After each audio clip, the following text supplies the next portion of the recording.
Hi everyone and welcome back to BS Rambles, and today I want to talk a little bit more about Garrosh and maybe apologize for how wrong my prediction was of Maiev. But I am happier that we're getting Garrosh. Actually, I think he's a cooler hero to get in the game, and maybe he'll fill a main tank role, but more than likely it'll be a heavier bruiser. I'm expecting him to play kind of like Sonya.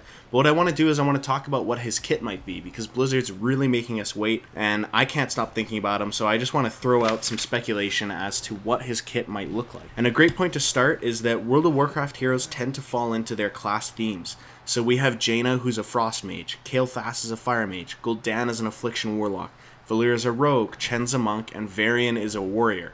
And Varian's the one that kind of creates problems here because they made him a multi-class, and each of his specializations that he takes during his ult kind of turns him into either Protection Warrior, an Arms Warrior, or a Fury Warrior. So he's kind of cannibalized a lot of the options that we have for Garrosh, who's definitely a warrior. In his lore, he's always using his physical strength. He doesn't have any spell abilities or magic that he uses. He always wields a two-handed axe called Gorehowl, which is another clue that points us to that he's an arms warrior, because arms warriors are two-hand weapon specialists.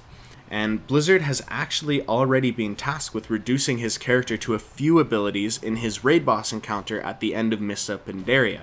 This is where his ability set was deeply influenced by the fact that he was Old God corrupted, giving all his abilities a shadow theme. However, all these abilities were still derived from his natural state as an arms warrior. And these abilities were Whirling Corruption, which is a spinning attack, looks a lot like Blade Fury if obviously you know about Samuro. Basically, he spins the axe around an AoE effect around himself where he's immune to stuns, CCs, and ruining effects. He had Gripping Despair, which is basically a stacking damage over time effect. And he also had Desecrate Weapon, where he throws his weapon and an area of effect around where the weapon landed does damage over time, and you can reduce the area and eliminate the area by doing damage to the weapon itself. And there was one other time when we saw Garrosh use some abilities in the game, and that was during his duel against Thrall in the Orgrimmar Arena. This took place right before the Wrath of the Lich King expansion, and what happened was Garrosh challenged Thrall to a duel because he thought that Thrall was too weak to be Warchief.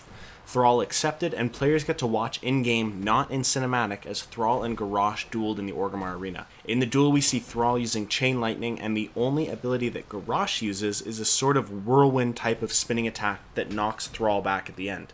And that really does it for the abilities that we've seen Garrosh use that have formal names. Aside from these, we can speculate based on his character traits through the history and World of Warcraft universe, and his World of Warcraft class and specialization, which point to him being an arms warrior. The biggest issue I had coming up with ideas for his ability was figuring out how to make him unique from Varian, who has Colossus Smash in his build, which is distinctly an arms warrior ability. Luckily, because they made Varian a multi-class, there's still plenty of room down the arms warrior route to come up with a moveset. I'll start with what his passives will likely be.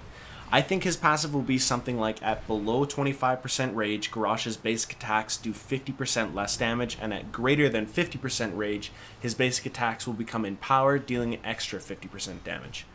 This is not only part of his mechanics as a raid boss, where having high energy levels would empower his abilities, but it also perfectly fits with Garrosh's theme as a fury-fueled emotional fighter. His first ability gave me the most trouble because I thought it should be a core part of the Arms Warrior rage building rotation, but that probably would have been Colossus Smash or Mortal Strike, and Varian has both of those in the form of one of his ults and a talent at level 16. So I've settled for Heroic Leap, where he will leap in the air and do damage in the target area.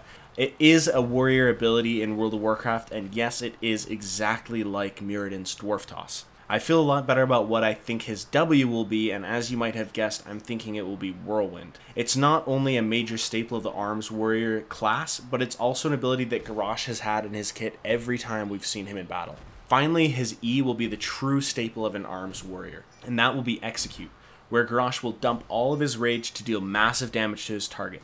This will also create some interesting resource management mechanics that will go along with this passive pretty well. Finally, the ultimates, and here's where I kind of go off the rails in terms of the plausibility of Blizzard actually doing this and kind of let my inner fanboy, or more like outer fanboy, take over for me. His first ultimate will be Power of Yajar, or however you say the old god's name that had corrupted him. In this ultimate, he would gain rage and health, and his moves would be empowered with shadow damage, and his basic attacks would apply gripping despair, which is that stacking damage over time effect. Each time that he hits you, it would apply one more stack, which would go up to 10 and deal increasing damage over time with each additional stack. And you would also get that cool infested or corrupted Garrosh form to go along with that ultimate where he's huge. The second ult I would love for him to have is Mak'gora.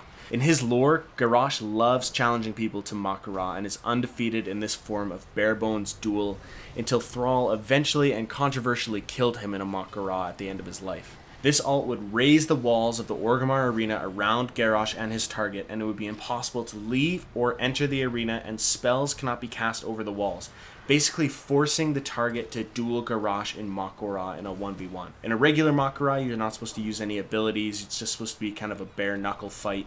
But for the sake of Heroes of the Storm, and kind of in the theme of where Mak'gora went in World of Warcraft also, you're allowed to use whatever you want. So I think it would be really cool to see Garrosh just be able to throw up the walls around another target player and just duel either to the death or maybe for a short amount of time. And that's really all my thoughts for what we'll see in Garrosh. Obviously, this is wild speculation, and after the Maiev video, where I did some educated speculation, you have seen how that goes for me. So take this with all the grains of salt that you have. I just kind of did this for fun because I'm sitting here waiting for Garrosh, and I'm sure some of you are also. At very least, I hope you found this video enjoyable, and if you did, don't forget to like and subscribe, and if you can think of any other abilities you could see him having, please post them in the comment section below. As always, everyone, thank you for watching, and have a great week. Bye.